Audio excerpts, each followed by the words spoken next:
మిత్రులకు నమస్కారం.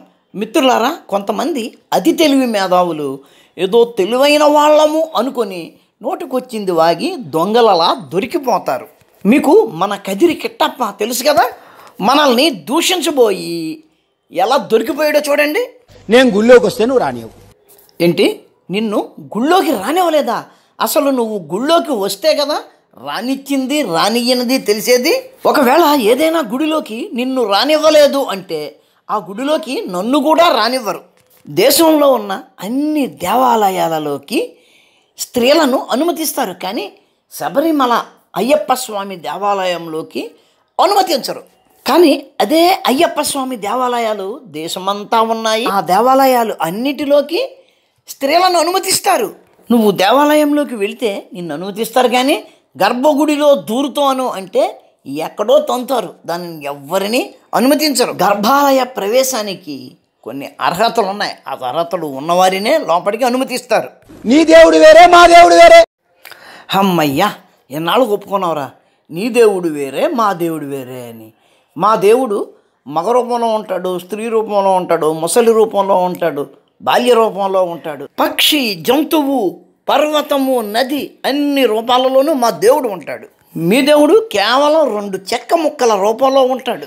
అరిచేతుల్లోనూ అరికాళ్ళలోనూ మేకు బొక్కలతో ఉంటాడు మీ దేవుడు. ఆ విషయాన్ని ఈరోజు ఇలా నువ్వు ఒప్పుకోవడం చాలా సంతోషకరంరా. నీ దేవుడు ఓం గంధ సమర్పయామి, ఓం వక్షస్థల సమర్పయామి, కటిస్ సమర్పయామి, నూతన వస్త్ర సమర్పయామి, పుష్పఫలం సమర్పయామి, స్వాహ. నీ దేవుడు స్వాహ. మా దేవుడు స్వాహాయే, మేము ఒప్పుకుంటాం. అవును రే, కానీ స్వాహ అంటే ఏంట్రా చెప్పరా? ఎప్పుడన్నా మీరు మా పోచమ్మ దగ్గరికి వచ్చి నమస్కారం పెట్టిరా? అదేట్రా మీ పోచమ్మ గుడి అంటావు? నువ్వు కిరస్థానం కదా, అసలు పోచమ్మ గుడిలోకి నీకు ప్రవేశమే లేదు. ఒకవేళ నువ్వు పోచమ్మ గుడిలోకి వస్తే ఆ విషయం మీ యేసయ్యకి తెలిస్తే నువ్వు కనపడిన దగ్గరే నిన్ను వేసేస్తాడు. పొరపాటున అదే విషయం పెద్ద ఆయనకే తెలిస్తే గనక నీ భార్యను తీసుకెళ్ళి నీ శత్రువు పక్కకి పంపుతాడు. కాబట్టి ఇంకెప్పుడు మా పోచమ్మ అనమాకే. అవును రే, నీ పనికిమాలిన బుర్రకి తెలివి పదును ఏముండదా?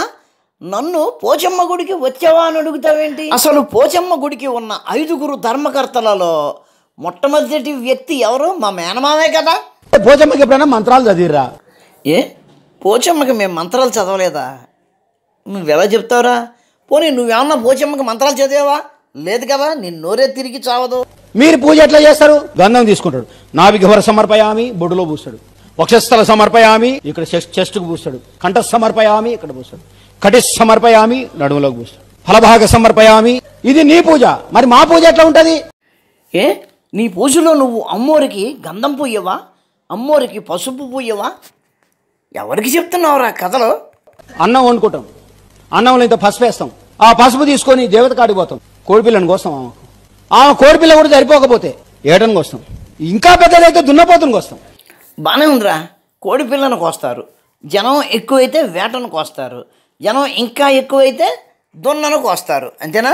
అంటే మీరు ఏది కోసినా జనాన్ని బట్టి కోస్తారు. మీరు కోసేది అక్కడ తినడానికి వచ్చిన వాళ్ళ సంఖ్యను బట్టి, వాళ్ళ పరిస్థితిని బట్టి కోస్తారు, అంతేగాని అమ్మవారికి కాదు. ఎందుకంటే మీరు పూజించేది దేవుణ్ణి కాదు, 2 చెక్క ముక్కలని. దాన్ని తీసుకొని వండుకుంటాం, కాలుస్తాం, పోషమ్మకు పెడతాం. అమ్మా తిను, మేము కూడా తింటాం. అమ్మా తిను అంటారు, అమ్మ తినదు, అది కూడా మీరే తింటారు, అంతేనా? అలా ఎందుకు చేస్తారు అంటే మీరు కిరస్థానం కాబట్టి, అది కిరస్థానం పద్ధతి కాబట్టి. కిరస్థానంలో భక్తి ఏడ్చిందా, పుణ్యం ఏడ్చిందా, పూజలు ఏడ్చాయా? ఏమీ లేవు కదా. ఓన్లీ మోకాళ్ళ మీద కూర్చుని ఏడవడమే. మా అమ్మవారి గుడికి వచ్చి కూడా అదే చేస్తారు మీరు, అంతకు మించి ఏం చేస్తారు? నువ్వు డైరెక్ట్గా కిరస్థానం అని నువ్వే చెప్పుకున్న తర్వాత ఇంకా ఈ దొంగ నాటకాలు ఎందుకురా? మీ అమ్మవారట, మీ అమ్మవారు. మీ పూజకు మా పూజకి ఎంత తేడా ఉందో తెలుసా? మీరు మాంసమే పెట్టరు అక్కడ, మేము మాంసం పెడతాం మా దేవతకు. ఒరే ఒరే, దేవత అంత మాట అనుకురోయ్. ఆడవాళ్లను దేవతలుగా అంగీకరించే కెపాసిటీ మీ దేవుడికి లేదు. ఆడవాళ్లను దేవత అని నువ్వు అన్నావంటే గనక ఆ నల్లట్ట బొక్కులో పెద్ద ఆయన నీ భార్యను తీసుకువెళ్ళి నీ పగవాడి చెరలో వేస్తాడు. ఏంటి బై మిస్టేక్ చెర అన్నానా? చెర కాదనుకుంటా, పక్క అనుకుంటా. ఒకసారి నల్లట్టు బుక్లో చెక్ చేసుకో. ఒరే, నువ్వు కిరస్థానం అని ఇదే మీటింగులో అనుకుంటా చెప్పావు కదా, అలా దొరికిపోయావు. కానీ లేకపోతే నువ్వు చెప్పే కథలు ఇంతకుముందు మేము విన్నాం కదా. అమ్మని దొంగ కిరస్థానం బుద్ధి పాడుగాను. అది మిత్రులారా, ఈ మతం మారిన కిరస్థానీ గొర్రె పెద్ద ఏదో హిందువు అన్నట్టు తాను ఉన్న హిందూ మతంలోని చెడులను తాను ఎత్తు చూపిస్తున్నట్టు నటిస్తూ జనాలను కిరస్థానంలోకి మళ్లించుకుంటూ వచ్చాడు ఎన్నాళ్ళు. అది ఈ మధ్యనే బయటపడింది కూడాను. తాను కిరస్థానం అయి ఉండి కూడా పెద్ద ఏదో హిందువుని అన్నట్టుగా మాట్లాడుతూ ఇటువంటి నాటకాలు ఆడుతున్నాడు. దొంగ నాటకాలు.